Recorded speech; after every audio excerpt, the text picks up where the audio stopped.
Good evening. I have with me Home Minister Amit Shah on a day the government held its first cabinet meeting of the second year of NDA-2 in the capital. As the first year of Narendra Modi's second term comes to a close, India's Home Minister is live with us to answer questions on a range of issues. Amit Shah has been the master blaster in NDA's second innings, so let's go straight over to him. Amit Shah ji, आपको हमें interview देने का बहुत बहुत धन्यवाद। सबसे पहले मैं बधाई देना चाहूँगा इस सरकार को 1 साल पूरा करने के लिए। इसलिए मेरा पहला सवाल सीधा और सरल सा है, इस 1 साल में मोदी गवर्नमेंट की दूसरी पारी, ये 1 साल में आप अपनी सबसे बड़ी उपलब्धियां किसको मानते हैं?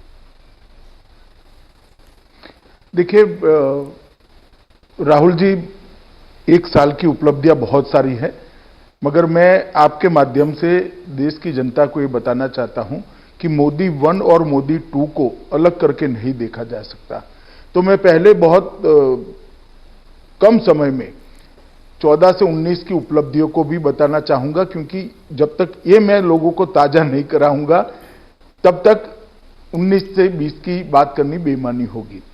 सबसे पहले नरेंद्र मोदी सरकार 1 की उपलब्धि है कि देश के 60 करोड़ लोग जो उपेक्षित महसूस करते थे, वो 60 करोड़ लोगों के जीवन के अंदर एक नई आशा का किरण लेकर नरेंद्र मोदी सरकार आई। सबसे पहला काम, जनधन योजना के तहत 31 करोड़ बैंक अकाउंट खोलकर देश में एक भी परिवार ऐसा नहीं है आज जिसके पास बैंक अकाउंट नहीं है। राजीव गांधी स्वयं कहते थे कि 1 रुपया भेजते हैं, 85 पैसा खाया जाता है, 15 पैसा पहुंचता है। तो 31 करोड़ लोगों को, 60 करोड़ परिवारों को, 60 करोड़ लोगों को, 31 करोड़ व्यक्तियों को ये डीबीटी के माध्यम से फायदा सीधा मिलने लगा। आयुष्मान भारत योजना 50 करोड़ लोगों को 5 लाख तक का स्वास्थ्य का पूरा खर्चा, hospitalisation, operation, post operative hospitalisation और घर पर जाने के 250 रुपया अलग से, सारी दवाइयां, सारी रिपोर्ट्स, ये सारा 5 लाख तक का भारतीय जनता पार्टी की नरेंद्र मोदी सरकार देती है। और 1 करोड़ लोग, राहुल जी, 1 करोड़ लोग इसका फायदा उठा पाए हैं। उज्ज्वला योजना के तहत 8 करोड़ गरीब परिवारों को गैस का सिलेंडर दिया गया। उन 2.5 करोड़ लोगों के घर में जो अंधेरा था, वो 2.5 करोड़ लोगों के घर में बिजली के कनेक्शन भेजे गए। स्वच्छ भारत अभियान के तहत 10 करोड़ शौचालय बनाए गए। प्रधानमंत्री आवास योजना के तहत 2.5 करोड़ घर दिया और 5 करोड़ लोगों को घर देने का अलॉटमेंट कर दिया है, जिसकी प्रोसेस चल रही है। एयर स्ट्राइक और सर्जिकल स्ट्राइक ने सिद्ध कर दिया कि भारत की सीमाओं के साथ कोई छेड़खानी नहीं कर सकता। और इतनी फर्म रक्षा नीति आजादी के बाद पहली बार मोदी जी के नेतृत्व में पूरी दुनिया के सामने आई। जीएसटी के माध्यम से पूरे देश को एक कर के खाके के नीचे लाने का काम भारतीय जनता पार्टी की नरेंद्र मोदी सरकार किया। ढेर सारे आर्थिक सुधार किए गए। 1.5 गुना लागत से 1.5 गुना एमएसपी का स्वप्न किसान कभी देख नहीं पाता था, हमने उसको वास्तविकता में परिवर्तित किया। ओबीसी आयोग को संवैधानिक दर्जा देकर हमने 70 साल से पिछड़ा वर्ग के करोड़ों लोग जो अपने आप को संवैधानिक दर्जा न मिलने से अपमानित महसूस करते थे, उनको संवैधानिक दर्जा दिया। और गरीब सवर्णों को भी आजादी के बाद पहली बार नौकरी एवं शिक्षा दोनों जगह पे 10% आरक्षण देने का काम किया। और इस सब का असर ये आया कि पहली बार पूर्ण बहुमत की दूसरी भारतीय जनता पार्टी की सरकार बनी। दूसरी पारी शुरू होते ही जो गरीब कल्याण का, अंत्योदय का एक यज्ञ नरेंद्र मोदी जी ने शुरू किया था, इसके अंदर नए जल शक्ति मंत्रालय का निर्माण कर एक और चीज जोड़ी। घर दिया था, बिजली दी थी, शौचालय दिया था, गैस दिया था, उनको बैंक अकाउंट दिया था। और अब जल शक्ति मंत्रालय का निर्माण कर जल जीवन मिशन के माध्यम से देश के 25 करोड़ घरों के अंदर शुद्ध पीने का पानी पाइप से देने की योजना लेकर आए हैं। राहुल जी जब प्रचार में निकले थे तो कहते थे किसानों के ऋण माफ करो। मैं उनको पूछना चाहता हूं, 10 साल आपकी सरकार रही, 10 साल में 3.5 करोड़ किसानों का 60,000 करोड़ माफ किया था आपने? हमने 9.5 करोड़ किसानों के खाते में अब तक 72,000 करोड़ रुपया डाल दिया है और ये 5 साल तक चलने वाला है। किसान, मजदूर, छोटे व्यापारी, असंगठित क्षेत्र के श्रमिकों को पेंशन की सुविधा करी, ये पहली बार की गई है। व्यापारी कल्याण बोर्ड का निर्णय कर हर व्यापारी को अपने भविष्य को उज्जवल बनाने का एक रास्ता हमने प्रशस्त किया। दशकों से तीनों सेनाओं के बीच में कोऑर्डिनेशन के लिए चीफ ऑफ डिफेंस स्टाफ की मांग बहुत सारी कमेटियों ने भी करी, बहुत सारे एक्सपर्ट भी कहते थे। सीडीएस पद का नरसिप सृजन किया और सीडीएस को हमने लागू भी कर दिया। आज सीडीएस अपना काम कर रहे हैं। 6 एम्स नए बनाए गए, 75 नए मेडिकल कॉलेज बनाए गए, 5,000 एमबीबीएस की सीटें बढ़ाई गई, 1,000 पोस्ट ग्रेजुएट डॉक्टरों की सीटें बढ़ाई गई। आदिवासी बच्चों के लिए 450 से ज्यादा एकलव्य मॉडल रेसिडेंशियल स्कूल को बनाने का काम किया गया और मछुआरों के लिए एक अलग मंत्रालय बनाने का काम भी किया गया। और ढेर सारे ऐसे फैसले हुए राहुल जी, जिसकी देश की जनता 70 साल से राह देखती थी।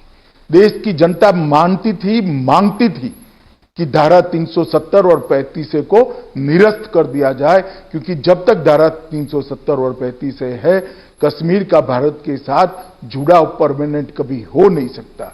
किसी की हिम्मत नहीं थी।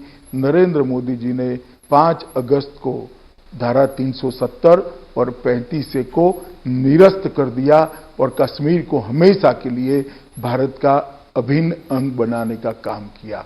35 से हटने से पश्चिमी पाकिस्तानी शरणार्थी, छम वैली के निवासी, गोरखा सफाई कर्मचारी, महिलाओं, कश्मीरी महिलाओं को अब पूर्ण नागरिकता का अधिकार मिल गया है। इसके साथ हमने सीए भी लाया।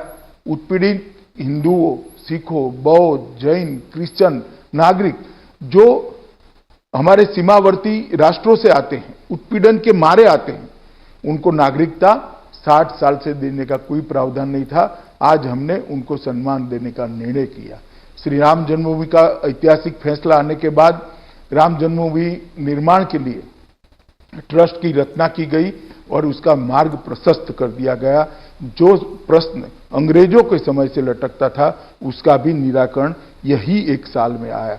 गुरु नानक देव की 550वीं जयंती में करतारपुर साहिब कॉरिडोर की शुरुआत की।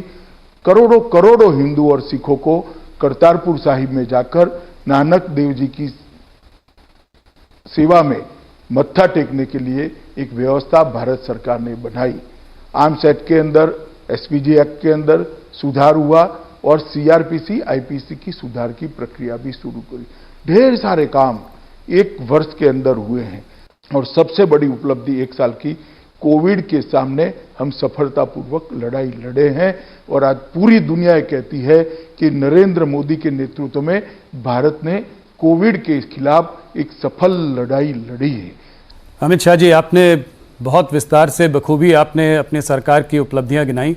करीब आपने मेरे पहले 2-3 सवालों का जवाब पहले ही उसमें दे दिया। तो मैं सीधा कोरोना पे जाना चाहूँगा। मुझे लगता है कि ये बहुत बड़ी महामारी है जिससे पूरा देश जूझ रहा है। अनलॉक 1 से क्या उम्मीद करी जा सके? अगर देखा जाए तो अभी भी जो है कोरोना काफ़ी तेज़ी से बढ़ रहा है। बड़े बड़े शहरों में, काफ़ी सारे प्रदेशों में ये तेज़ी से बढ़ रहा है। मृतकों की संख्या ऊपर हो रही है और हम अनलॉक 1 की बात कर रहे हैं। तो इस अनलॉक 1 से सरकार से जनता क्या अपेक्षा रखे? देखिए, ऐसे आइसोलेशन में मुझे लगता है मैं जवाब दूंगा तो जनता को समझने के लिए थोड़ी तकलीफ आएगी। मैं आपको कोरोना के खिलाफ मोदी जी के नेतृत्व में जो रणनीति बनी और भाजपा सरकार लड़ी, इसके लिए थोड़ा डिटेल बात करना चाहता हूं। मोदी जी ने सबसे पहले जनता कर्फ्यू, घंटी बजाओ, दिया जलाओ और कोरोना वॉरियर का सम्मान कर देश की जनता को एक साथ जोड़ने का काम किया और पूरा देश एक राष्ट्र, एक जन, एक मन के सूत्र के हिसाब से कोरोना के खिलाफ लड़ा है। सभी राज्य सरकार इरिस्पेक्टिव ऑफ पॉलिटिकल पार्टी केंद्र सरकार के साथ मिलकर ये लड़ाई बहुत अच्छे तरीके से लड़ी है और इसका परिणाम क्या निकला है? इसका परिणाम ये निकला है कि तुलनात्मक दृष्टि से विश्व के आंकड़ों को हम देखें तो हम काफी अच्छी स्थिति में हैं। मैं ये नहीं कहता हमारे यहाँ कोई तकलीफ नहीं हुई, मैं ये नहीं कहना चाहता हमारे यहाँ महामारी फैली नहीं है, हमारे यहाँ भी महामारी आई है, ये कुदरती आपदा है, परंतु विश्व के सापेक्ष में उसको देखना पड़ेगा, कंपेरेटिवली इसको देखना पड़ेगा। मैं आज आपको बताना चाहता हूं कि प्रति लाख आबादी भारत में 12.6 लोग कोरोना से प्रभावित है और विश्व की औसत राहुल जी 77.6 लोग हैं, विश्व की औसत इससे बहुत कम है। अमेरिका में प्रति लाख आबादी 542 लोग हैं, जर्मनी में प्रति लाख आबादी 217 लोग हैं और ब्राजील में प्रति लाख आबादी 195 लोग हैं। ये आंकड़े बताते हैं कहां 542 और कहां 1206, कहां 195, कहां 12.6, कहां 217, कहां 12.6। ये सारे विकसित देशों की तुलना में भी हम बहुत अच्छे से इसको कंटेन कर पाए हैं। ये वास्तविकता है और ये आंकड़े पूरे देश के पंडित स्वीकार करते हैं। देश में रिकवरी की दर 25 मार्च को 7.10% थी, अब रिकवरी की दर बढ़कर 42.7% हो गई। मैं कल के आंकड़े दे रहा हूं। फैटेलिटी रेट, मृत्यु का दर भारत का 2.8% है, विश्व का एवरेज 6.15% है और प्रति लाख जनसंख्या मृत्यु अमेरिका में 31.6 है, ब्राजील में 12.1 है, जर्मनी में 10.2 है, वैश्विक औसत 4.7 है और भारत 0.4 पर खड़ा है। ये बताता है कि हमने कोरोना के खिलाफ बहुत अच्छे से लड़ाई लड़ी है और ये सफलता तब मिली है जब मोदी जी ने सभी राज्य सरकारों को साथ में लिया, 130 करोड़ लोगों को साथ में लिया और हम आगे बढ़े। आप जब अनलॉक 1 की बात कर रहे हैं, मैं इतना ही कहना चाहता हूं कि अब सारे जिलों के अंदर स्वास्थ्य सुविधाएं ठीक ठाक कर ली गई है। वहां होमगार्ड से लेकर पुलिस से लेकर पंचायत के कर्मचारियों की ट्रेनिंग हो चुकी है और वहां स्वास्थ्य कर्मियों की भी ट्रेनिंग हो चुकी है, सारे प्रोटोकॉल्स तय हो चुके हैं, तब जाकर अनलॉक 1 में हम आगे बढ़ रहे हैं। ये जब तक इसका टीका या दवाई नहीं मिल सकती, ढूंढी नहीं जाती, तब तक ये महामारी के साथ जीने का पूरी दुनिया ने आदत डालनी पड़ेगी, भारत ने भी डालनी पड़ेगी। परंतु लॉकडाउन पीरियड का उपयोग करते हुए नरेंद्र मोदी जी के नेतृत्व में हमने सारी व्यवस्थाओं को चुस्त दुरुस्त करने के बाद अनलॉक 1 की दिशा में गए हैं। मुझे भरोसा है अनलॉक 1 के साथ मोदी जी ने जो आत्मनिर्भर भारत का नारा दिया है, इसके साथ भारत पोस्ट कोविड दुनिया के अंदर अपना स्थान और दैदीप्यमान जगह पर ले जाएगा, ऐसा मुझे पूरा भरोसा है। अमित शाह जी, एक चित्र जो इस पूरी महामारी में भारत से उभर कर आया है वो है माइग्रेंट लेबर का, प्रवासी मजदूर का। जगह जगह पर देखा गया है कि प्रवासी मजदूर जो है वो अपने घर से निकल पड़े हैं, बड़े शहरों को छोड़कर अपने गाँव की ओर जा रहे हैं, पैदल चल रहे हैं और उनको बड़ी संकटों की जो है समस्या से निपटना पड़ा है। क्या आपको लगता है कि सरकार ने जब ये लॉकडाउन अनाउंस किया था तो कुछ जल्दीबाजी कर दी? कुछ दिन अगर रुक जाते, थोड़ा माइग्रेंट लेबर की भी बात सोचते, उनको पहले गांव भेज देते और उसके बाद लॉकडाउन लगाते, तो क्या वो ज़्यादा ठीक रहता? देखिए, ऐसा कहना उचित नहीं है। अगर पहले इनको भेजने की व्यवस्था करते तो स्टैम्पेड होने की पूरी संभावनाएं थी। गांवों में अभी स्वास्थ्य सेवाएं तैयार भी नहीं हुई थी, राज्य भी उनको लेने के लिए तैयार नहीं हुए थे। उस वक्त हमारी क्वारंटाइन करने की व्यवस्था भी ठीक नहीं थी और टेस्टिंग व्यवस्था भी अभी बन रही थी हमारे देश की, और ये सारा 2 महीने के अंदर हमने तैयार किया। और मैं जहां तक प्रवासी मजदूरों का सवाल है आपको कहना चाहता हूं, जिस दिन से लॉकडाउन आया राज्य सरकारों ने कैंप लगाए हैं, उनकी भोजन की व्यवस्था करी है और केंद्र सरकार ने 11,000 करोड़ रुपया एसडीआरएफ फंड के तहत, एनडीआरएफ फंड के तहत राज्यों को दिया है, जिसके माध्यम से कलेक्टर एक कैंप लगाकर सभी प्रवासी मजदूरों को भोजन करा सकें। और 1 1 मई से हमने ट्रेनें भी शुरू कर दी। उसके पहले 20 अप्रैल से बस सेवा शुरू करी और बस सेवा के माध्यम से लगभग 41 लाख श्रमिक आसपास के राज्यों में भेजे। जैसे गुजरात से राजस्थान जाना है, महाराष्ट्र से गुजरात जाना है, आंध्र से तेलंगाना जाना है, तेलंगाना से केरल जाना है, कर्नाटक से केरल जाना है।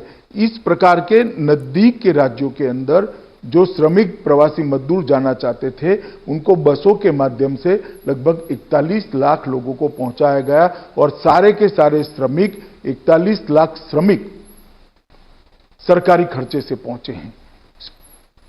1 मई से श्रमिक ट्रेन चालू कर दी गई। लगभग 4100 से ज्यादा श्रमिक ट्रेन अब तक चल चुकी है और 55 लाख 55 लाख श्रमिक मजदूर अपने गंतव्य स्थान पर पहुंचे हैं।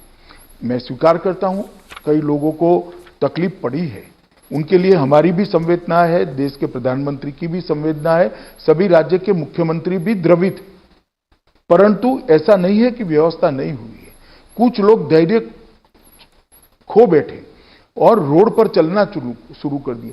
तब भी हम मूक दर्शक नहीं बने, हमने रोड पर बसें चलाई और बसों के माध्यम से लाइन पर के किसी रेलवे स्टेशन पर उनको पहुंचाया गया और रेलवे से उनके गांव तक पहुंचाने की व्यवस्था करी गई।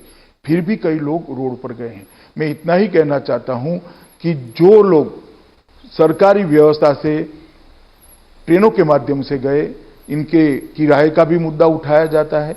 मैं आज स्पष्ट करना चाहता हूं आपके कार्यक्रम के माध्यम से, सबका किराया राज्य सरकारों ने उठाया है 15%, खर्चे का 85% रेलवे ने उठाया है, भारत सरकार ने उठाया है। सबको रेलवे ने लगभग 1.25 करोड़ लोगों को मुफ्त भोजन दिया है, 2.5 करोड़ पानी की बोतल वितरित की गई है।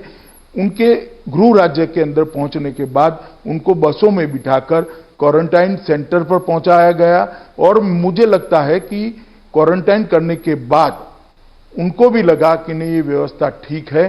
सबको वहां राज्य सरकार के खर्चे से भोजन कराया गया और उनको घर पर पहुंचाने की व्यवस्था की। साथ में टिकट प्लस 500 रुपया, कोई राज्यों ने 2000 रुपया, कोई राज्यों ने 1000 रुपया, कुछ राज्यों ने, यूपी जैसे राज्य ने साथ में किट भी देने का काम किया और ये सारी योजना सुचारू रूप से चले इसके लिए हमने बहुत प्रयास किए हैं और इसी का नतीजा है कि 1 करोड़ 10 लाख से ज्यादा प्रवासी मजदूर आज अपने अपने घर पर पहुंचे हैं और ढेर सारे लोगों ने अपना क्वारंटाइन पीरियड भी समाप्त कर घर पे परिवार के साथ रहना भी शुरू कर दिया है। हाँ, परंतु राहुल जी ये बात आपकी सही है, कुछ ऐसे दृश्य हुए जो नहीं होते तो ज्यादा अच्छा था।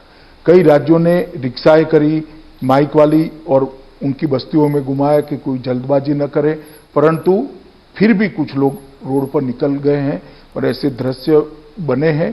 5-6 दिन तक ये चला, उसके बाद हमने जो व्यवस्था करी वो लोग समझने लगे और स्ट्रक्चर व्यवस्था से ही जाने लगे। आज ऐसी स्थिति है कि जाने वालों की भीड़ बहुत कम है। धीरे धीरे ट्रेनें भी, आज तो शायद 70 या 80 ट्रेनों की ही डिमांड राज्यों से मिली है।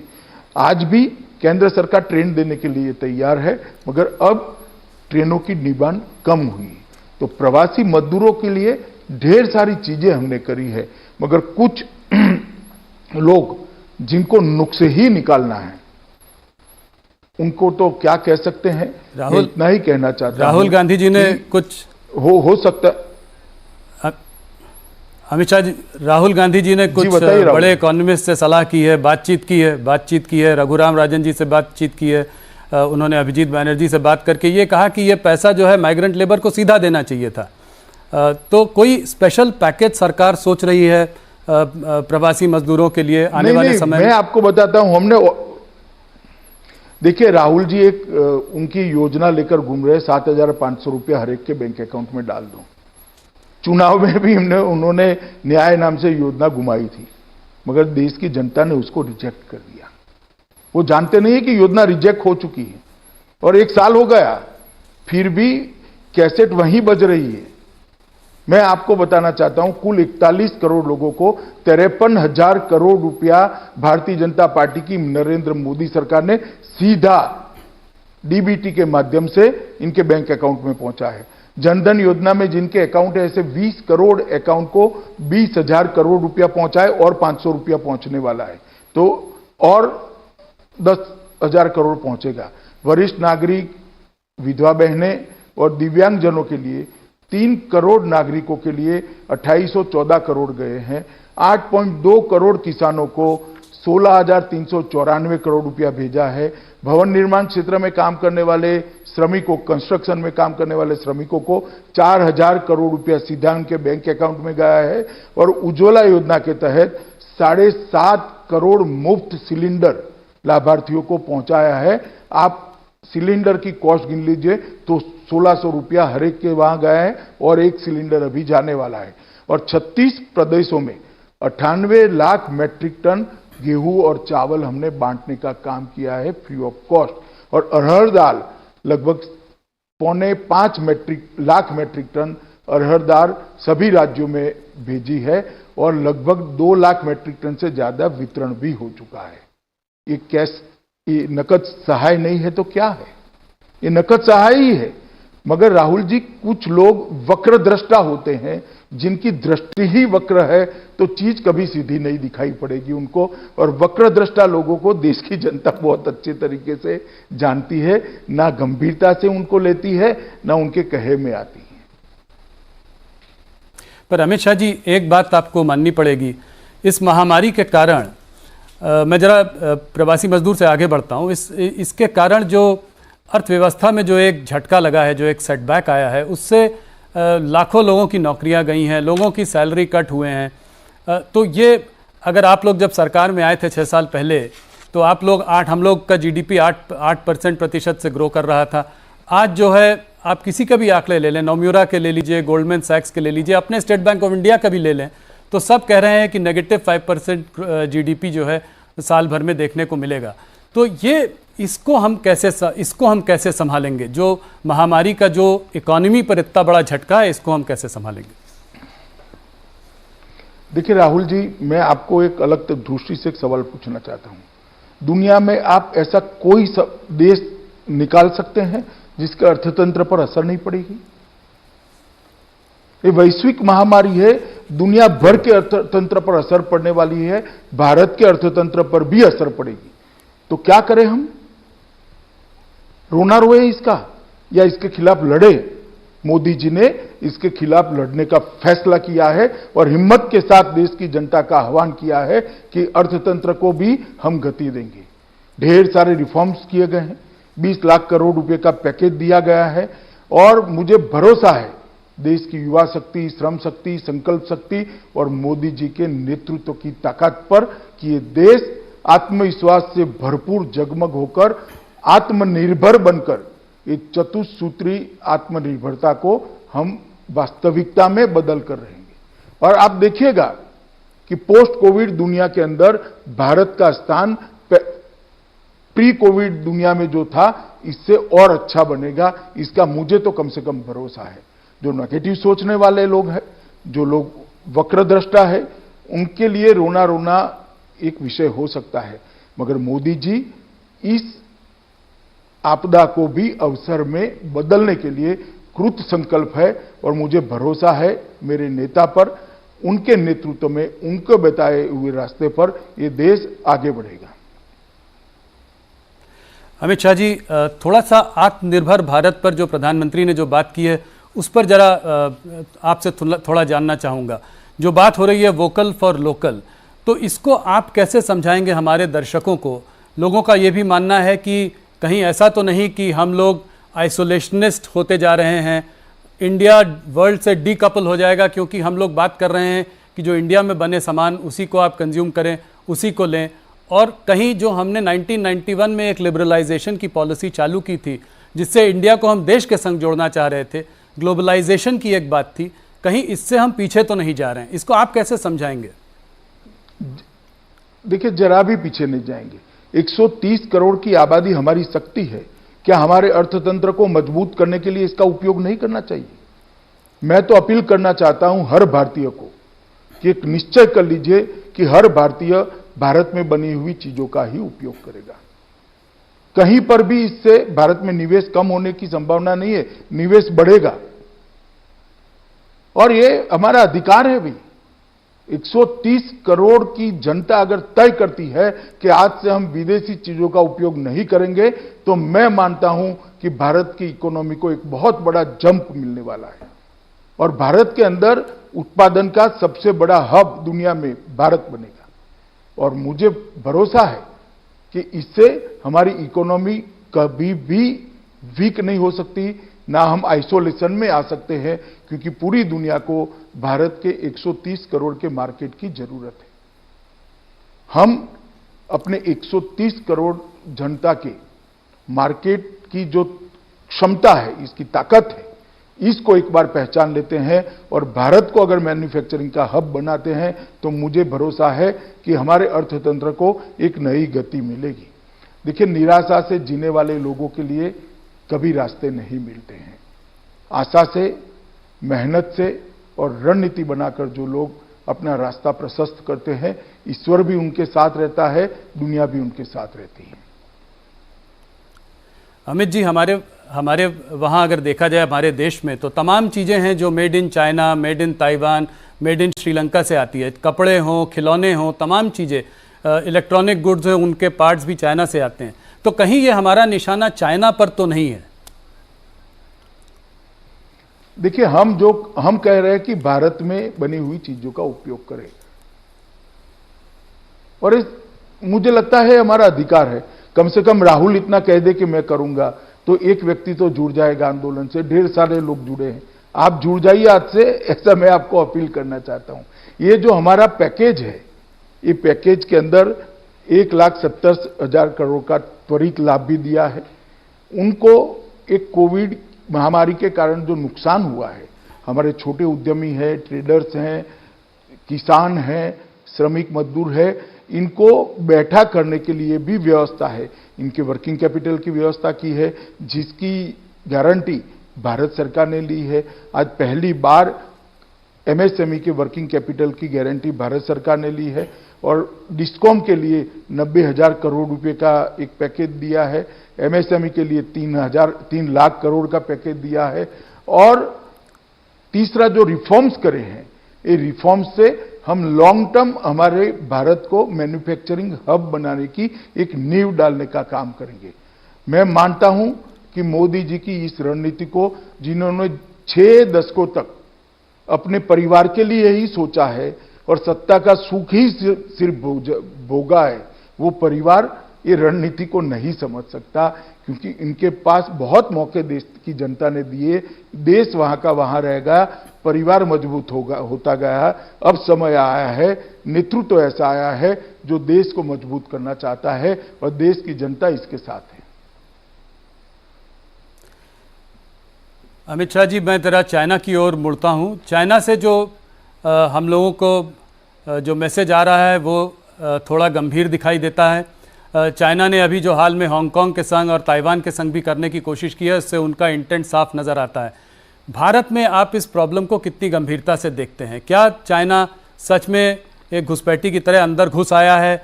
और लाइन ऑफ LAC की जो बात है, उसमें आपको कितनी गंभीरता से इस इशू को आप ले रहे हैं? देखिए, LAC की सवाल को कोई राष्ट्र, कोई सार्वभौम राष्ट्र हल्के से नहीं ले सकता। अभी सेना के स्तर पर और डिप्लोमेटिक स्तर पर बातचीत चालू है, मगर मैं एक बात आपको कह देता हूं, नरेंद्र मोदी सरकार हमारी सीमाओं और हमारे सार्वभौमत्व के साथ एक किंचित मात्र भी समझौता नहीं करेगी। हम इसके रक्षा के लिए अडिग खड़े रहेंगे। क्या आप चाइना से डिसअपॉइंटेड हैं? क्योंकि चाइना से बातचीत पिछले कुछ सालों से चल रही है, 2 बार प्रधानमंत्री मोदी जी की भी बात हो चुकी है, मेहमान नवाजी में कोई कमी नहीं रही है, फिर इस तरह का उनका रवैया क्यों? देखिए, मैंने कहा ना, अभी डिप्लोमेटिक स्तर पर और सेना के स्तर पर, दोनों स्तर पर बातचीत हो रही, मगर किसी से हमें डिसअपॉइंट होने की जरूरत नहीं है। हमारी नीति अफर है, अडिग है कि हमारी सीमाओं का ना कोई उल्लंघन कर सकता है, ना हमारे सार्वभौमत्व पर कोई सवालिया निशान लगा सकता है। इसके साथ कोई कॉम्प्रोमाइज नहीं होगा। और डिसअपॉइंटमेंट तो तब होता है जब विफलता मिलती है, विफलता मिलने की कोई संभावना नहीं। मैं पाकिस्तान की ओर भी जरा सा देखना चाहूँगा। इमरान खान के ट्वीट इधर बीच जो आए हैं, हिंदुत्व सुप्रीमेसिस्ट मोदी बोला है और बोला है कि Pakistan is threatened with false flag operation. इस बात को आप कैसे देखते हैं और आप ये कैसे देखते हैं कि नेपाल, चाइना और पाकिस्तान तीनों ही इस वक्त भारत के विरोध में है? देखिए, अभी सब अपने अपने यहां कोरोना के संकट में हैं, मगर आप एक बात मैंने आगे जो कहा वो समझ लीजिए, हमारी सीमाओं की सुरक्षा के लिए ये सरकार कृतनिश्चयी है।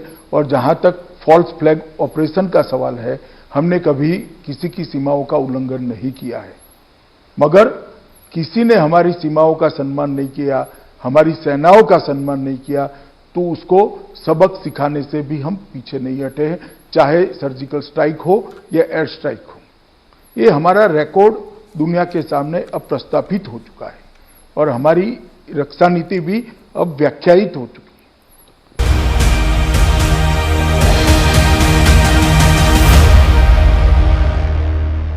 कल को